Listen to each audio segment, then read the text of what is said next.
നമ്മൾ 7 മണിക്ക് ചെല്ലും രാവിലെ. അന്നൊക്കെ 7 മണിക്ക് ചെല്ലാൻ പറയും.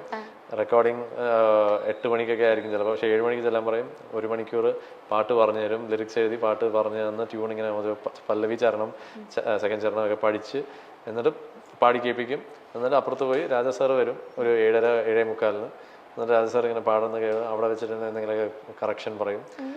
എന്നിട്ട് ബൂത്തിൽ പോയിട്ട് നമ്മൾ പാടാൻ തുടങ്ങും 8 മണിക്ക്. ചിലപ്പോൾ 1 മണിക്കൂർ 2 മണിക്കൂർ depending on the songs difficulty. അപ്പം അതും ഒരു ഭയങ്കര എക്സ്പീരിയൻസ് ആയിരുന്നു. അവർ പറയും അത് പറഞ്ഞ് ലൈക്ക് ആ പാട്ട് ഇന്ന രീതിയിൽ പഠിച്ചെടുക്കുന്നതും പക്ഷെ ഒരു സർട്ടൻ റേഞ്ച് വിട്ട് നമ്മുടെ വോയിസിനെ ഭയങ്കരമായിട്ട് സ്ട്രെയിൻ ആക്കി ഭയങ്കരമായിട്ട് കഷ്ടപ്പെടുത്തുന്ന ടൈപ്പ് ഒരു സോങ് ഒരിക്കലും കരിയറിൽ നമ്മളുടെ വോയിസിനെ നശിപ്പിക്കുന്ന രീതിയിൽ അങ്ങനെ ഒരു പാട്ട് പാടി തെളിയിക്കണം എന്നുള്ള ഒരു മൈൻഡ് സെറ്റിൽ പാടാൻ പോകരുത്.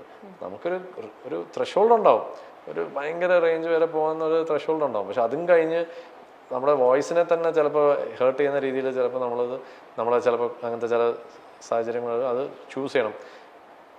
എത്ര വലിയ ഓപ്പർച്യൂണിറ്റി ആണെങ്കിലും എക്സാക്ട്ലി. ഈ പാട്ട് അപ്പയുടെ ഹരിവരാസനം കേൾക്കുമ്പോ കരയാത്തതായിട്ട് മേ ബി ആരും ഉണ്ടാവില്ല. എന്റെ അമ്മയൊക്കെ എപ്പോ കേട്ടാലും ഇരുന്ന് കരയും. സ്റ്റിൽ ഇപ്പൊ വെറുതെ വെച്ച് കൊടുത്താലും എന്റെ അമ്മയുടെ ഒക്കെ കണ്ണു നിറയും. ആ ഒരു സോങ്ങിനെ പറ്റി ചേട്ടൻ എന്താ പറയാനുള്ളത്?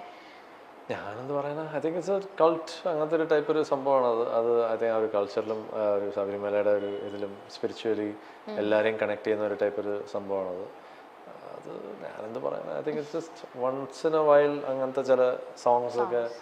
അതൊരു വെറുതെ ഒരു സോങ്ങും അല്ല അത്. ഐ മീൻസ് ലൈക്ക് പ്രോപ്പർ ആ ഡിവിനിറ്റി ആയിട്ട് കണക്ട് ചെയ്യുന്ന ചില ഒരു എനർജി ആയിട്ട് കണക്ട് ചെയ്യുന്ന ഒരു സംഭവമാണ്. സോ ഐ തിങ്ക് അതിൻ്റെ ആയിട്ട് ഞാനും ഇപ്പോൾ ഒരു പ്രോഗ്രാം, ഡിവോഷണൽ പ്രോഗ്രാമോ അല്ലെങ്കിൽ അയ്യപ്പ അമ്പലത്തിൻ്റെ പ്രോഗ്രാമൊക്കെ ചെയ്യുമ്പോഴത്തേക്കും ഞാനും അതിൽ തന്നെ ലൈക്ക് ആ ഒരു പ്രോഗ്രാം അവസാനിക്കുമ്പം അത് പാടിയേ പറ്റൂ.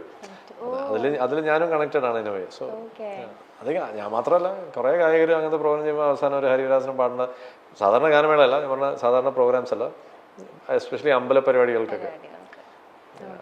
അത് ഇറ്റ്സ് ഡെഫിനറ്റ്ലി എ ബ്ലെസ്സിങ്. ഇപ്പൊ മലയാളം എഴുതാനും ഒക്കെ പഠിച്ചോ ചേട്ടൻ? ഇല്ല, എന്തിന്? അത് ഞാൻ പറഞ്ഞ വേറൊരു ഇന്റർവ്യൂവിൽ എൻ്റെ അടുത്ത് പറഞ്ഞു, അന്ന് തൊട്ട് ആ ഒരു ബ്രേക്ക് വരുന്ന സമയം തൊട്ടുള്ള വിജയ് ചേട്ടനും വിജയ് യേശുദാസും അത് കഴിഞ്ഞിട്ടുള്ള വിജയ് യേശുദാസും തമ്മിൽ എന്തായിരുന്നു വ്യത്യാസം എന്ന് ചോദിച്ചു. ഞാൻ പറഞ്ഞു അന്നത്തെ വിജയ് യേശുദാസും ഇന്നത്തെ വിജയ് യേശുദാസും ഏകദേശം ലൈക്ക് ഓൾമോസ്റ്റ് 80 to 90% സെയിം തന്നെയാണ്.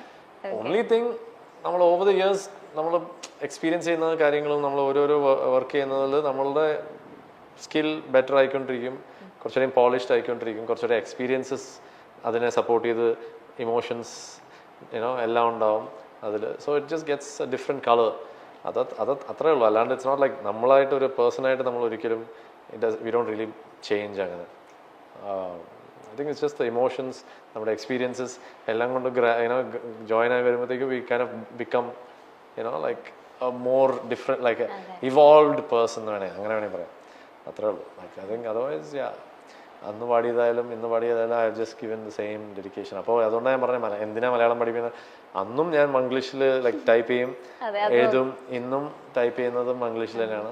അതൊരു സ്പീഡിന് വേണ്ടിയാണ്. ഇപ്പം മലയാളം വായിക്കാനൊക്കെ പറ്റും, ഇങ്ങനെ പറഞ്ഞതേ ഉള്ളൂ. പക്ഷെ എഴുതാനും ഇതൊക്കെ എഴുതി പിന്നെ അതിനുള്ള ടൈമില്ല. ഇപ്പം എല്ലാ ഐപാഡിൽ ടൈപ്പ് ചെയ്യുന്നതുകൊണ്ട് മംഗ്ലീഷിലാണ് എല്ലാം വേഗം.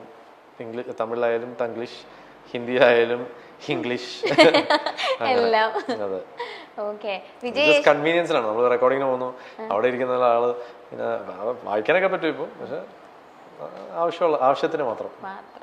വിജയ് യേശുദാസ് എന്ന സിംഗർ അല്ലെങ്കിൽ എന്തെങ്കിലുമൊക്കെ ബ്രിങ്ങപ്പ് ചെയ്യാനായിട്ടുള്ള പ്ലാൻ ഉണ്ടോ? എന്തുകൊണ്ടാ ചേട്ടാ ഒരു യൂട്യൂബ് ചാനലൊക്കെ ആ ഒരു സൈഡിലേക്ക്? യൂട്യൂബ് ചാനൽ ഉണ്ടല്ലോ, പക്ഷെ അത് ഈ പറഞ്ഞ പോലെ അതിനുള്ള ആ ഒരു കണ്ടന്റ് ഉണ്ടാക്കുക, അതിനുള്ള ഇതൊക്കെ എവിടെയോ അതൊരു ബ്രേക്കായി ഇങ്ങനെ കിടക്കും. ബ്രേക്കിന്റെ അല്ല, ഈ പറഞ്ഞ പോലെ ഞാനിപ്പോൾ ഒരു സോങ്ങിലേക്ക് വർക്ക് ചെയ്ത് ഞാൻ അതിൻ്റെ ഒരു പ്രോഡക്റ്റ്, അതിൻ്റെ ഒരു ഇത്, അതിനുവേണ്ടിയാണ് ഈ ലുക്ക്, അത് വീഡിയോ ഷൂട്ട് ചെയ്യാൻ വേണ്ടിയാണ് ഈ ലുക്ക്. അപ്പോൾ അത് കറക്റ്റായിട്ട് ഞാൻ വിചാരിക്കുന്ന രീതിയിൽ പെർഫെക്റ്റ്, ഞാൻ കുറച്ചൊരു പെർഫെക്ഷനിസ്റ്റാണ്. അപ്പോൾ അതുകൊണ്ട് അത് അത്രയ്ക്കും പെർഫെക്റ്റായിട്ട് എല്ലായിടത്തും കൊണ്ട് എത്തിക്കണം എന്നുള്ള ആഗ്രഹത്തിലാണ് ഇങ്ങനെ നിൽക്കുന്നത്. അത് എപ്പോൾ തുടങ്ങിയെന്ന് അറിയാം, 3 വർഷമായി. ആ ഒരു പാട്ട്, ആ പാട്ട് 2020 ഡിസംബറിൽ എനിക്ക് കോവിഡ് അടിച്ചിട്ട് ഞാൻ ഹോസ്പിറ്റലിൽ കിടക്കായിരുന്നു ഒരു 10 ദിവസം. ആ സമയത്ത് കുറേ പാട്ടുകൾ ഞാൻ ഒരു 5-6 വർഷത്തിലൊക്കെ ചെയ്തിട്ടുള്ള ചുമ്മാ ലാപ്ടോപ്പിലൊക്കെ ചെയ്ത് വെച്ചിരുന്ന പാട്ടുകൾ ഇങ്ങനെ എടുത്തെടുത്ത് നോക്കി ഏതെങ്കിലും ഒന്ന് ഇപ്പോഴത്തേക്കൊന്ന് റിഫ്രഷ് ആക്കി എടുക്കാൻ പറ്റുന്നു. അങ്ങനെ ഒരു ഫോൾഡറിലേക്ക് കുറേ പാട്ടുകൾ ഇങ്ങനെ മാറ്റിയിട്ടു. ഒരു 10 പാട്ടുകൾ അതിലൊരു 3-4 പാട്ടുകൾ ഇങ്ങനെ മാറ്റിയിട്ടു. അങ്ങനെ ഒരു സോങ് ഇങ്ങനെ വർക്ക് ചെയ്ത് അതൊരു വേറൊരു ഒരു സർട്ടൻ ഒരു ലെവലിൽ കൊണ്ടുപോയി എത്തിച്ചിട്ടുണ്ട്. അതിനുള്ള വീഡിയോ, അതിൻ്റെ ഇതും പ്രീ പ്രൊഡക്ഷനൊക്കെ നടന്നുകൊണ്ടിരിക്കുകയാണ്. പ്രീ പ്രൊഡക്ഷൻ ഒരു ഫോർമലായിട്ട് രീതിയിൽ പറഞ്ഞതേ ഉള്ളൂ.